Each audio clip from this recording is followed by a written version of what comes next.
Altruism in Islam, living for more than yourself. In a world obsessed with me, Islam calls you to think about we. While modern culture often rewards self-promotion, individual gain, and personal success, Islam puts something higher at the center of ethics: altruism, living with others in mind, not just yourself. But this isn't just charity, it's a mindset, a value system, a way of life built on compassion, solidarity, and shared responsibility. 1. What does altruism mean in Islam? In Islam, altruism isn't a bonus virtue, it's a moral duty. The Prophet Muhammad once said, "None of you truly believes until he loves for his brother what he loves for himself." This principle applies not just to family or friends, but to humanity at large. The Quran praises people who give others preference over themselves even when they are in need. Quran 59:9. That's the heart of altruism. You matter, but others matter too. And when your needs and someone else's collide, real character shows in what you choose to give, not just what you take. 2. Relatable examples. Altruism in daily life. Islamic altruism shows up in everyday acts, not just grand donations. Feeding a hungry neighbor, even if you're not well off, helping someone in distress, expecting nothing in return. Smiling in the face of others. Yes, the Prophet said even a smile is a charity. Standing up for the oppressed, even when it's unpopular. In one example, the Prophet, peace be upon him, once delayed eating after a long day so that a guest could be served first. His companions did the same, even pretending to eat in the dark so their guest wouldn't feel guilty. That's not performance. That's deeply rooted selflessness. 3.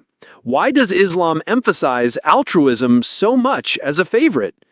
Because Islam sees humans as interconnected souls, not isolated consumers. When you help others, you're not lowering yourself, you're elevating your humanity. Altruism protects against ego, greed, social breakdown. It builds communities based on trust, not competition. Even the structure of Islamic worship reflects this. For example, the charity tax, zakat, is built into your income. You don't wait to feel generous, it's your obligation to uplift others. Fasting during Ramadan is not just spiritual, it teaches empathy for the hungry. In short, Islam believes personal growth comes through collective concern. 4. A powerful alternative to radical individualism. Western culture celebrates independence, and that's valuable. But radical individualism, where I always comes before we, leaves people feeling alone, anxious, and disconnected. Islam provides a balance. You're responsible for your own choices, but you're also responsible for your impact on others. Imagine a world where people didn't just post #BeKind, but lived every day asking, how can I serve, protect, uplift someone else today? That's Islamic altruism, a life not of ego, but of collective purpose. Final thought, living bigger than yourself.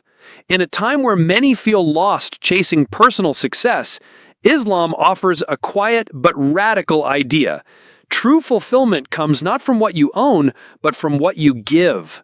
Your legacy isn't measured in likes or dollars, but in lives touched. That's not just faith. That's ethics with impact. That's living for more than yourself.